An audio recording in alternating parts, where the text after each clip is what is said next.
से तो भी इस टाइम को कोई फिक्स नहीं बता सकते।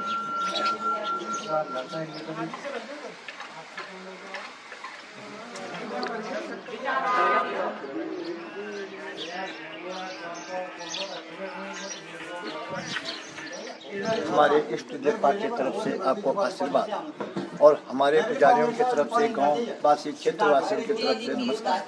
इस मंदिर की खोज गायनी की गाय माता एक जमुना नदी पार से एक महाराजा की आती थी। मंदिर के अंदर जाके शिवलिंग पे दूध की नार चढ़ा के तब से पूजा करती। तो अंदर वाला जो शिवलिंग है वो सत्यों का है, जिसकी खोज गायनी की। आपने पार्वती माँ के चरण देखे हैं। कन्या रूप में पार्वती माँ ने शिव पानी को इस पत्थर शिला पे तपस्या की है 12,000 साल तक। ये लाल रंग का शिवलिंग है। ये त्रेतायुग का है, जब रामचंद्र जी का अवतार हुआ था। त्रेतायुग रामचंद्र जी की जगत माता सीता को दुष्ट रावण ने पंचवटी से हरा के लिए और श्रीलंका पहुंचाई है। रामचंद्र जी माता जी के खोज में गए और सोयतबंद रामेश्वर में उन्होंने इस शिवलिंग की स्थापना समुद्र के बीच में की है। ये शिवलिंग या तो सोयतबंद रामेश्वर में समुद्र के बीच में मिलेगा या तो लाखा मंडल के प्रांगण में। ये पूरे भारत देश में कहीं और जगह ये शिवलिंग नहीं मिलेगा। जब रामचंद्र जी ने श्रीलंका जाने के लिए पुल बांधा था। ये हरे रंग का शिवलिंग है। ये द्वापर युग का है, कृष्ण जी के टाइम का, जब कृष्ण जी का अवतार हुआ था द्वापर युग। यहाँ पे 33 कोटि देवी देवता है। 1.25 लाख शिवलिंग की यहाँ पे स्थापना है। 4 युग के यहाँ पे शिवलिंग है। मन की इच्छा पूरी होती है। जन्म जन्म के पाप सारे खंडित होते हैं। ये द्वापर युग का है, कृष्ण जी के टाइम का। यहाँ पे 33 कोटि देवी देवता है। 1.25 लाख शिवलिंग की यहाँ पे स्थापना है। 4 युग के यहाँ पे शिवलिंग है। मन की इच्छा पूरी होती है। जन्म जन्म के पाप सारे खंडित होते हैं और बाहर से अतिथि लोग आते हैं। उनकी यात्रा इस भोले बाबा के दरबार से सफल होती है। यहाँ पे 15 अप्रैल को एक विशाल मेला लगता है। उस मेले का नाम है फावड़ा। वो मेला पूरे हिंदुस्तान भारत का पहला मेला इस स्थान पे लगता है। उसके बाद पूरे देश में मेले होते हैं और 4 धाम के कपाट उसके बाद खुलते हैं। ये सामने हिमालय दिख रहा है आपको। ये बाएं तरफ की चोटी यमुनोत्री है, बीच की चोटी गंगोत्री है और दाएं तरफ की चोटी केदारनाथ बद्रीनाथ। इसको बंदर पूंछ भी कहते हैं। जिस बेटे की शादी हो जाती है, किसी के बच्चे नहीं होते हैं, यहाँ पे महाशिवरात्रि में यहाँ पे लोग बाग वर मांगने आते हैं और 60-70 साल माँ का बेटा हुआ।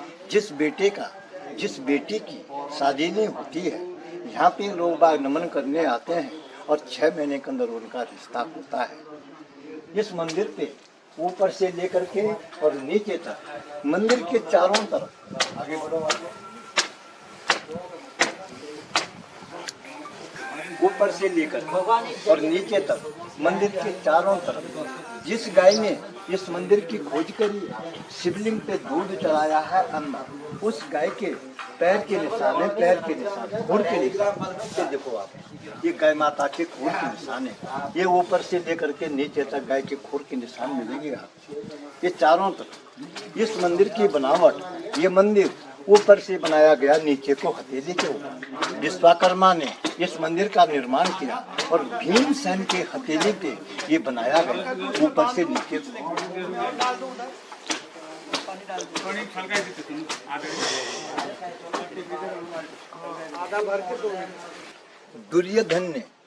दुर्योधन ने पांडवों को जलाने के लिए यहाँ पे लक्ष्य ग्रह बनाया था, लाख का महल। वो ये जगह है, यहाँ पे चारों तरफ पे लाल भी है, चारों तरफ। इस सीट के नीचे आज भी लाख है। यहाँ पे महल था, महल पे दुर्योधन ने आग लगा दी, महल जल गया। यहाँ से अंडरग्राउंड सुरंग है, यहाँ से अंडरग्राउंड सुरंग है। ये सुरंग यहाँ से विदुर ने बनाई और नीचे सड़क पे आपको आते समय एक पांडव गुफा मिली है, दुंद गुफा, जिसको हम लोकल भाषा में दुंद उडारी भी कहते हैं। तो यहाँ से अंडरग्राउंड सुरंग है, विदुर ने यहाँ से सुरंग बनाई और उस गुफा से पांडव लोगों को बाहर निकाला। उसके अंदर जब जाएंगे आप लोग, गुफा के अंदर आप लोग सुरंग में चले जाना। सुरंग में जाके आपको आगे इतना छोटा शिवलिंग मिलेगा, ऊपर शेष नाग का आकार होगा। उसके ठीक सामने से जो सुरंग है वो आपके विराट राजा के यहाँ निकलती है। चक्रावतार नाग थात के बीच में विराट खाई है, वहाँ निकलती है जहाँ पे पांडव लोगों ने नौकरी करी है। उसके बगल में दूसरी सुरंग है, वो आपके जमुना जी में निकलती है। पांचों भाई पांडव लोग जमुना जी में पर भी स्नान करने जाते थे। स्नान करके शिव के मंदिर में पूजा करते थे। हमारी विजय महाभारत में होनी चाहिए। उसके अंदर तीसरी सुरंग है, वो आपके कुरुक्षेत्र में निकलती, हरियाणा में पंजाब, जहाँ पे महाभारत की लड़ाई शुरू हुई है। उसके अंदर चौथी सुरंग है, वो आपके केदारनाथ बद्रीनाथ निकलती है, जहाँ से पांडव लोग स्वर्ग लेने गए। ये मूर्ति कौन सी है? राजा दक्ष ने यज्ञ किया था। उन्होंने तमाम दुनिया के लोगों को सबको अपने यज्ञ में बुलाया और अपने बेटी और जवाई को नहीं बुलाया। तो उनकी बेटी जवाई कौन थी, बोलो जरा, कुछ पता है? शिव पार्वती। भगवान शिव। पार्वती तो द्वापर में थी। सती माँ ने कहा अपने पति के लिए, पतिदेव मेरे मायके में आपके ससुराल में यज्ञ हो रहा है, आप चलिए। भगवान ने उनको जवाब दिया, देवी हमारे लिए कोई चिट्ठी नहीं, कोई निमंत्रण नहीं, कोई बुलाव नहीं है। हम लोग वहाँ जाएंगे, वहाँ पे हमारा अपमान होगा। सती माँ ने अपने पति की बात नहीं मानी, उनकी आपस में लड़ाई झगड़ा हो गया। आज पति और पत्नी का आपस में लड़ाई झगड़ा होता है तो ये परंपरा से चल के आया है। सती माँ अपने मायका गई और वहाँ जाके उसने सभा के बीच में अपने पिताजी को नमस्कार किया और दक्ष राजा ने अपनी बेटी का नमस्कार स्वीकार नहीं किया। उसको फिर अपने पति की याद आई कि मेरे पति ने सत्य वचन बोला था कि वहाँ जाएंगे तो अपमान होगा। उसको क्रोध आया। किसको क्रोध आया? किसको आया? भगवान शंकर जी को, माता सती सती को क्रोध आया। हवन कुंड में कूद पड़ी, भस्म हुई। शंकर भगवान को पता लगा कि मेरी धर्म पत्नी भस्म हो चुकी है, उसको भी क्रोध आया। उसने अपने सिर से जटा उखाड़ी, पृथ्वी पे पटका, वीर और भद्र भगवान पैदा हो। सतयुग में इनका रूप है वीर और भद्र। फिर त्रेता युग आया, राम जी का अवतार। त्रेता युग में इनका रूप है जय और विजय। फिर द्वापर आया, कृष्ण जी का अवतार। द्वापर में इनका रूप है द्वार और पाल। अब ये कौन सा युग है? कलयुग। कलयुग में ये शंकर जी हैं भोले बाबा, ये पार्वती माँ के पति हैं शंकर जी भोले बाबा। इसका हीरे मोती का मुकुट है, ध्यान से देखो आप। और ये राक्षस है, इसके खोपड़ी पे मुंडी है ऊपर, ये मस्तान का निशान है। देखो आप, ये देव है इस कलयुग में और ये दानव है। और चार युग में चार रूप है इनके। सतयुग में वीरभद्र है, त्रेता युग में जय विजय, द्वापर में द्वारपाल और इस कलयुग में देवदानव। हमारे लाखा मंडल के अंतर्गत में 24 गांव आते हैं। 24 गांव की पट्टी है हमारी, 24 गांव आते हैं। और ये शिवलिंग, ये धर्मराज युधिष्ठिर महाराज ने इस शिवलिंग की स्थापना करी है। इसके चारों तरफ 4 मठ है, इनके ऊपर शिवलिंग की वो स्टोर में रखी है। तो ये भीम है, अर्जुन है, सदैव है, नकुल है, ये पांचों भाई है। यहाँ पे इनकी पंच सभा बैठती थी इस प्रांगण में। तो यहाँ पे लाखा मंडल के अंतर्गत में 24 गांव आते हैं। 24 गांव के बीच में जिनकी मृत्यु होती थी वो लेडीज है या पुरुष है, उनकी डेड बॉडी यहाँ लाते थे। पुजारी अपने घर से गंगा यमुना जल लेके आते थे, मंत्र द्वारा उस पे जल का छेड़ा मारा, मरा हुआ आदमी जीवित होता था। ब्राह्मण देवता उसको अपने हाथों से दूध भात खिलाता था। उस समय ये उस समय क्या, ये आज भी है, पर डेड बॉडी नहीं आती यहाँ। ये सरकार के अंडर में हो गया बेटा, इसलिए यहाँ पे ये व्यवस्था सारी अस्त व्यस्त हो गई है।